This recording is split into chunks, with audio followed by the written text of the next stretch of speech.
Hello guys. So നമ്മള് last topic ഇതിന്റെ നമ്മൾ നേരത്തെ കറണ്ട് റേഷ്യോ എടുത്തു, പിന്നെ ഇപ്പൊ എന്തെടുത്തു, ക്യുക്ക് റേഷ്യോ എടുത്തു. ഇനി ലാസ്റ്റ് എടുക്കാൻ പോകുന്ന റേഷ്യോ ആണ് ക്യാഷ് റേഷ്യോ. പിന്നെ ചെറിയ ചെറിയ ചെറിയ റേഷ്യോസ് ഉണ്ട്, നെറ്റ് വർക്കിംഗ് ക്യാപിറ്റൽ റേഷ്യോസ്, അത് കഴിഞ്ഞ് ക്യാഷ് ഫ്ലോ റേഷ്യോസ് ഉണ്ട്. അപ്പൊ ഇതായിരിക്കും ലാസ്റ്റ് ആയിട്ട് നമ്മൾ എടുക്കാൻ പോകുന്നത്. ഏത് ലിക്വിഡിറ്റി റേഷ്യോ താഴെ. ഇനിയും ബാക്കി പഠിക്കാനുണ്ട്, അപ്പൊ നമുക്കിത് പെട്ടെന്ന് തീർക്കാം. Okay, so start. ആദ്യം തന്നെ ക്യാഷ് റേഷ്യോ. ക്യാഷ് റേഷ്യോ എന്താണ്? പേര് തന്നെ ഉണ്ട്, ക്യാഷ് അല്ലെ. എന്താണ് ക്യാഷ്? ഓക്കെ, നമുക്ക് വായിച്ചു നോക്കാം. The cash ratio is the liquidity ratio that measures a company's ability to cover its short term liability. അപ്പൊ നിങ്ങൾ ചോദിക്കും, ഇത്ര നേരം നമ്മൾ പഠിച്ചത് ഷോർട്ട് ടേം ലയബിലിറ്റി കവർ ചെയ്യാനുള്ളത് അല്ലേ? ബാക്കി കൂടെ വായിക്കാം.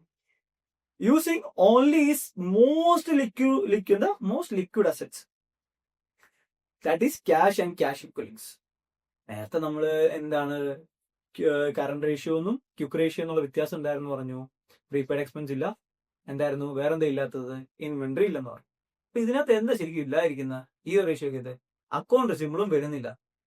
സത്യം നമുക്ക് ചെയ്ത് നോക്കുമ്പോൾ മനസ്സിലാവും. ഇനി അതെ, ഇറ്റ് ഈസ് മോസ്റ്റ് കൺസർവേറ്റീവ്. ഈ വേർഡ് കേട്ടോ, കൺസർവേറ്റീവ് എന്ന് പറഞ്ഞാല് നമ്മളേക്ക് ഒതുങ്ങിച്ചുടിക്കുക അതല്ല. കൺസർവേറ്റിസം പ്രിൻസിപ്പിൾ എന്നൊരു സാധനമുണ്ട്. ആന്റിസിപ്പേറ്റീവ് ഓഫ് ഓൾ എക്സ്പെൻസസ് എന്നൊക്കെ പറഞ്ഞ സംഭവം പഠിച്ചിട്ടുണ്ട്. അപ്പം ഒരു കൺസർവേറ്റീവ് അപ്രോച്ച് ആണ് ഇത് ഫോളോ ചെയ്യുന്നതെന്ന് പറഞ്ഞത്. അപ്പൊ it's a most conservative liquid ratio as it excludes inventory and account receivable. ഇനി generally a cash ratio of 0.5:1 or 50% is considered healthy. This means a company has 50 paise in cash and cash equivalent for every 1 rupee of current liability. അപ്പൊ ഈ ഒരു ratio ആണ് generally നല്ലതെന്ന് പറയുന്നത്. Okay, cash ratio എന്ന് പറഞ്ഞാൽ നമ്മൾ നേരത്തെ ഇങ്ങനെ ഇതൊരു ഫോം ഓഫ് ഇതാ. ആദ്യം നമ്മൾ എന്ത് പറഞ്ഞു? Current ratio. അതിനകത്ത് എല്ലാം കൂടി ഇൻക്ലൂഡ് ചെയ്ത് കറണ്ട് അസറ്റ്സ് ഫുൾ ഇൻക്ലൂഡ്. ഇച്ചിരി താഴ്ത്ത് വന്നു. എന്ത് വന്നു? ക്യുക്ക് റേഷ്യോ വന്നു. ക്യുക്ക് റേഷ്യോ വന്നപ്പോഴത്തേക്കും എന്താണ്? ഇച്ചിരി കൂടെ പെട്ടെന്ന് ക്യുക്കായിട്ട് നമുക്ക് ഇത് ചെയ്യാൻ പറ്റുന്നതായി, ക്യുക്കായിട്ട് കൺവേർട്ട് ചെയ്യാൻ പറ്റുന്നതായി, ലിക്വിഡിറ്റി കൺവേർട്ട് ചെയ്യാൻ പറ്റുന്നതായി. അത് കഴിഞ്ഞ് എന്ത് വന്നു? Cash ratio. ഇതെന്താണ്? ക്യുക്കിനേക്കാൾ ഇച്ചിരി ലിക്വിഡ് ആണ്. മനസ്സിലായോ? അങ്ങനെയാണ് മൂന്നെണ്ണം. ഈ മൂന്ന് ഇങ്ങനെ ഭയങ്കര റിലേറ്റ് ചെയ്യാൻ പറ്റുന്ന കാര്യങ്ങളാണ്. ഇനി ഇത് എത്രത്തോളം ഇമ്പോർട്ടൻ്റ് ആണെന്ന് ചോദിച്ചാൽ ഹാർഡ്ലി ഒരു ക്വസ്റ്റൻ ഒക്കെ ഉണ്ടെങ്കിലായി എന്ന് പറയാം ക്യാഷ് റേഷ്യോയുടെ. അപ്പൊ അതിന്റെ ഇമ്പോർട്ടൻസ് അത്ര ഉള്ളത് നിങ്ങൾ മനസ്സിലാക്കുക. അറിഞ്ഞിരിക്കുന്നത് എന്തുകൊണ്ടും നല്ലതാണ്. ഇനി ക്യാഷ് റേഷ്യോയുടെ ഫോർമുല നോക്കിയേ. Cash plus cash equivalence plus marketable securities. കാരണം അതും കൺവേർട്ട് ചെയ്യാൻ പറ്റും അല്ലെ. നമുക്കൊരു 2-3 മാസം കൊണ്ട് നമുക്ക് കൺവേർട്ട് ചെയ്യാൻ പറ്റുന്ന സാധനമുള്ളൂ ക്യാഷ്. പക്ഷെ അക്കൗണ്ട് റിസീവബിൾ അങ്ങനെയല്ല. നമ്മൾ പുറകെ പോയി കളക്ട് ചെയ്യണം. കളക്ട് ചെയ്ത് എത്ര രൂപ കിട്ടുമെന്ന് അറിയത്തില്ല. കിട്ടിയില്ലെങ്കിൽ ബാക്കി ബാഡ് ഡെപ്സിലോട്ട് തള്ളി എഴുതണം. ആണോ അല്ലയോ? മാർക്കറ്റബിൾ സെക്യൂരിറ്റി എന്ന് വെച്ചാൽ ഇപ്പൊ ഗവൺമെന്റ് സെക്യൂരിറ്റീസ് നമ്മൾ എന്ത് ചെയ്താൽ നമ്മൾ വിറ്റ് കഴിഞ്ഞാൽ പൈസ കിട്ടും, ആ മാർക്കറ്റിലുള്ള വില കിട്ടും. അതുകൊണ്ടാണ് നമ്മൾ ഈ ക്യാഷ് റേഷ്യോയിൽ കൂട്ടുന്നതിനെ. പിന്നെ അക്കൗണ്ട് റിസീവബിൾ എടുത്ത് മാറ്റാനും കാരണതാണ്. ഇനി ഈ ഫോർമുല തന്നെ ഡിവൈഡ് ബൈ കറന്റ് ലയബിലിറ്റി. ഇതിന്റെ എല്ലാത്തിനും താഴെ കറന്റ് ലയബിലിറ്റി ആണ് ഡിനോമിനേറ്റർ ആയിട്ട് വരുന്നത്. അപ്പം ഈ ഒരു കാര്യം ഒന്ന് ഓർത്ത് വെച്ചാൽ മതി. ഇനി ഒരു ക്വസ്റ്റ്യൻ നമുക്ക് ചെയ്ത് നോക്കാം. നമ്മൾ ഇത്രയൊക്കെ ചെയ്തുകൊണ്ട് ഇത് ചൂട് എളുപ്പമായിരിക്കും ഈ ക്വസ്റ്റ്യൻ അല്ലെ.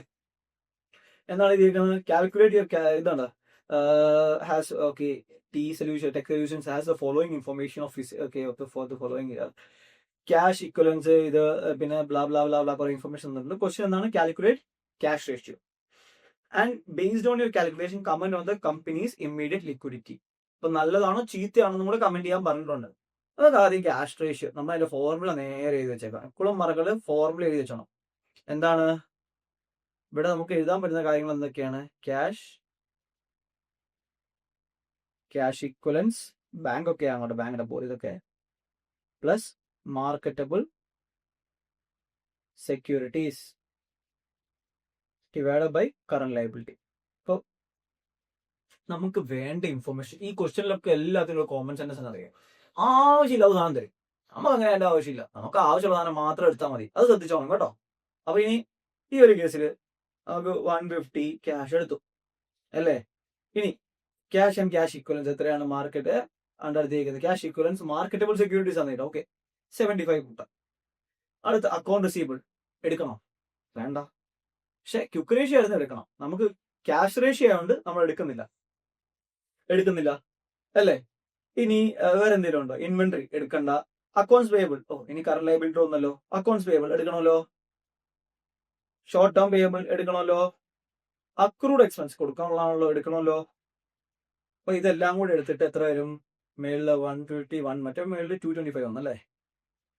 225 divided by 120 plus 80 230 അപ്പം 225 divided by 230 ചെയ്താൽ പോരെ? എത്ര കിട്ടി? 0.97.8.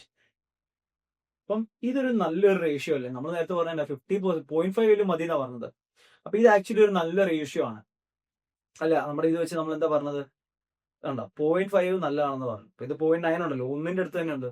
ഇച്ചിരി നല്ലതാണ്. നമുക്ക് ഇച്ചിരി എന്താ പറയുന്നത്, പെട്ടെന്ന് ക്യാഷ് വേണ്ട സമയത്ത് പെട്ടെന്ന് ഒരു എമൗണ്ട് ആയിട്ടില്ല, ക്യാഷ് ആയിട്ട് എടുക്കണമെങ്കിൽ നമുക്ക് ഏറ്റവും നല്ല അനാലിസിസ് ചെയ്ത് കണ്ടുപിടിക്കാൻ പറ്റുന്നതാണ് ക്യാഷ് റേഷ്യോ.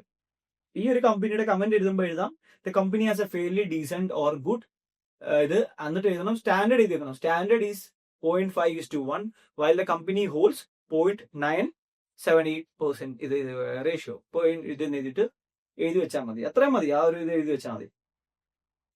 അപ്പം അതേ ഉള്ളൂ ക്യാഷ് റേഷ്യോ, അത്രേ ഉള്ളൂ. കാരണം ഇമ്പോർട്ടൻസ് ഇല്ല. പിന്നെ ഇടയ്ക്കിടയ്ക്ക് വർക്കിംഗ് ക്യാപിറ്റൽ റേഷ്യോ ചോദിക്കുന്നുണ്ട്, അത് ഞാൻ കണ്ടിട്ടുണ്ട്, 2-3 ക്വസ്റ്റനൊക്കെ വരാറുണ്ട്. അപ്പൊ നമുക്ക് ഇതൊന്ന് ഇച്ചിരി ഇരുന്ന് നോക്കാം. ഇനി നെറ്റ് വർക്കിംഗ് ക്യാപിറ്റൽ റേഷ്യോ. അതിന് മുന്നേ വർക്കിംഗ് ക്യാപിറ്റൽ എന്താ പറഞ്ഞിരിക്കണം? ഒരു കമ്പനിയിൽ ഡേ ടു ഡേ ചെലവുകളും എക്സ്പെൻസും റൺ ചെയ്യാൻ വേണ്ടിയുള്ള പൈസ എപ്പോഴും ഒരു കമ്പനിയെ കാണണം. ഇല്ലെങ്കിൽ ഈ സാധനം മേടിക്കുന്നത് എങ്ങനെ, കമ്പനി പോകുന്നത് എങ്ങനെ, അല്ലേ? കുറെ കാര്യം, ഇങ്ങനത്തെ കാര്യങ്ങൾ ചെയ്യാൻ വേണ്ടിയുള്ള എക്സ്പെൻസും ഫണ്ടിങ്ങും കമ്പനി വേണം. അതാണ് വർക്കിംഗ് ക്യാപിറ്റൽ എന്ന് പറയുന്നത്. ഓക്കെ, ഇനി this ratio indicates the proportion of a company's total asset that are financed by net working capital. In simpler terms, it shows the extent to which a company's current asset contributes to its overall base. എന്നുവെച്ചാൽ അപ്പം ഇതിന് ശരിക്കും net എന്ന് വിളിക്കാൻ കാരണം ഇത് current അസറ്റിൽ നിന്ന് current liability കിട്ടുന്ന ഒരു ഫിഗർ ആണ് നെറ്റ് വർക്കിംഗ് ക്യാപിറ്റൽ എന്ന് പറഞ്ഞാൽ, അല്ലേ? അപ്പം ബാക്കി കറണ്ട് ലയബിലിറ്റീസ് ഒക്കെ തീർത്ത് നമ്മുടെ കൈ പൈസ തരത്തില്ലേ, അത് വെച്ച് നമ്മൾ റൺ ചെയ്യുന്ന ഓവറോൾ എങ്ങനെയാണ് റൺ ചെയ്യുന്നത്, കോൺട്രിബ്യൂട്ട് ഒക്കെ ചെയ്യുന്നതാണ് ചോദിച്ചിരിക്കുന്നത്. നമുക്ക് നെറ്റ് വർക്കിംഗ് ക്യാപിറ്റൽ എപ്പോഴും വേണം. Day to day expense, current bill, കുഞ്ഞു കുഞ്ഞു ബില്ലൊക്കെ അടയ്ക്കാനും അൺഫോഴ്സിങ് കാര്യങ്ങളൊക്കെ ചെയ്യണമെങ്കിൽ നമുക്ക് നെറ്റ് വർക്കിംഗ് ക്യാപിറ്റൽ റേഷ്യോ കണ്ടെത്താം. ഇനി net working capital is equal to net working capital divide by total asset, അല്ല? ഇതാണ് ഫോർമുല ഓർത്ത് വെച്ചോണേ.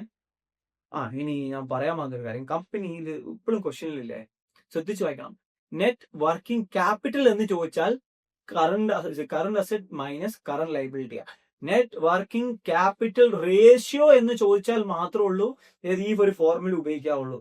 എന്ന് വെച്ചാൽ എന്താണ്, CA minus CL divide by total asset, ഈ ഒരു ഫോർമുല ഉപയോഗിക്കാവുള്ളൂ. എനിക്ക് തന്നെ 2-3 വർഷം തെറ്റിപ്പോയിട്ടുള്ള, നമ്മൾ പെട്ടെന്ന് വായിക്കുന്നതല്ല. അപ്പൊ ടൈം ലിമിറ്റേഷൻ ഉള്ളതുകൊണ്ട് നമ്മളിത് ശ്രദ്ധിച്ചോണം. ഈ ഒരു കാര്യം ഭയങ്കര ഇമ്പോർട്ടൻറ്റ്, തെറ്റിപ്പോകുന്ന കുറെ പേർക്ക്. ഇനി നെറ്റ് വർക്കിംഗ് ക്യാപിറ്റൽ നമ്മൾ പഠിച്ചു, represent the excess of current asset over the current liability.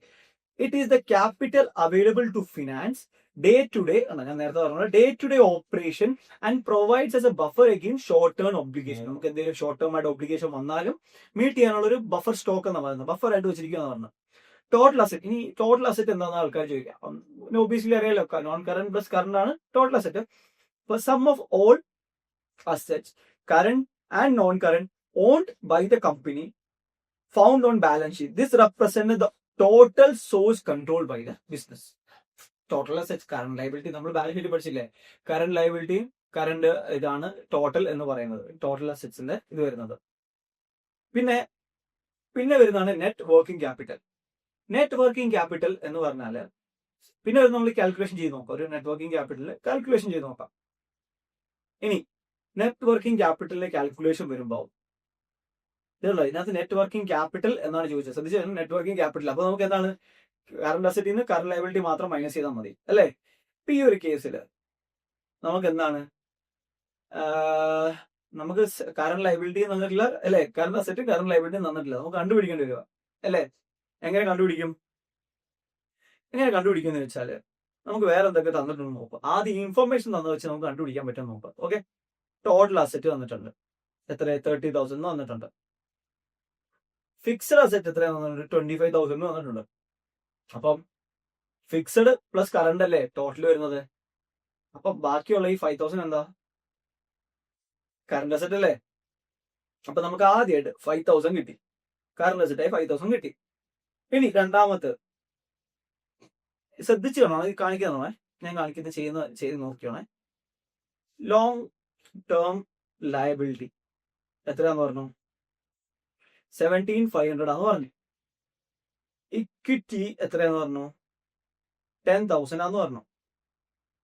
അപ്പം നമുക്കൊരു പ്രിൻസിപ്പിൾ ഉണ്ട്, A is equal to E plus L അല്ലേ? മറന്നില്ല എല്ലാവരും അല്ലേ? എല്ലാവർക്കും ഓർമ്മയുണ്ടല്ലോ. ഓക്കെ, സോ ഓർമ്മ ഉണ്ടെന്ന് വെച്ച് ഞാനിത് ചെയ്ത് കാണിക്കുകയാണ്. അപ്പൊ നമ്മൾ ഇത് രണ്ടും കൂടെ കൂട്ടുമ്പോൾ എത്ര വന്നു? ഇക്വിറ്റി പ്ലസ് ഇക്വിറ്റിയും ലയബിലിറ്റിയും കൂട്ടിയപ്പോൾ എത്ര വന്നു? 27,500 വന്നു അല്ലേ? ഇനി എന്ന് വെച്ചാൽ ഒന്നും കൂടെ ക്ലിയൻസ് അപ്പ് ആക്കട്ടെ. ഒരു മിനിറ്റ്. അപ്പൊ നമുക്കിവിടെ ഇത് 5,000 ആണ് കിട്ടി. ഇനി അസറ്റ് ഇക്വിറ്റി പ്ലസ് ലയബിലിറ്റി എന്ന ഫോർമുലയില് നമ്മൾ ഇത് രണ്ടും കൂടെ കൂട്ടിയപ്പോൾ നമുക്ക് കിട്ടിയത് 27,500. പക്ഷെ അസറ്റ് അല്ല, അസറ്റ് ടോട്ടൽ എത്രയാ? 30,000. അപ്പൊ ഈ രണ്ടിനും ഡിഫറൻസ് എന്തായിരിക്കും? ഈ ഡിഫറൻസ് എന്തായിരിക്കും? നമ്മൾ അസ്യൂം ചെയ്യുമല്ല, ഈ ഡിഫറൻസ് എന്തായിരിക്കും എന്ന് വെച്ചാൽ കറന്റ് ലയബിലിറ്റി ആയിരിക്കും. ഇതാണ് നമുക്ക് ക്വസ്റ്റ്യനിൽ നിന്ന് ഇൻഫർ ചെയ്യാൻ പറ്റുന്ന കാര്യം. ഇത് മാത്രം നമുക്ക് എടുക്കുവാണ് നമ്മൾ. അപ്പം ഇതായിരിക്കും ശരിക്കും എന്താണ് asset is equal to equity plus liability എന്നല്ല. ഇക്വിറ്റിയുടെ കേസിന് അതൊന്നും പറഞ്ഞിട്ടില്ല, നമ്മൾ ലയബിലിറ്റിയുടെ കാര്യം മാത്രമേ സംസാരിക്കുന്നുള്ളൂ. അപ്പൊ ലയബിലിറ്റിയിൽ ഇക്വിറ്റി ലയബിലിറ്റി കൂടെ കൂട്ടുമ്പോൾ 27,500 ഉള്ളൂ. അപ്പൊ ബാക്കിയുള്ള 2,500 എന്തായിരിക്കും? Current liability.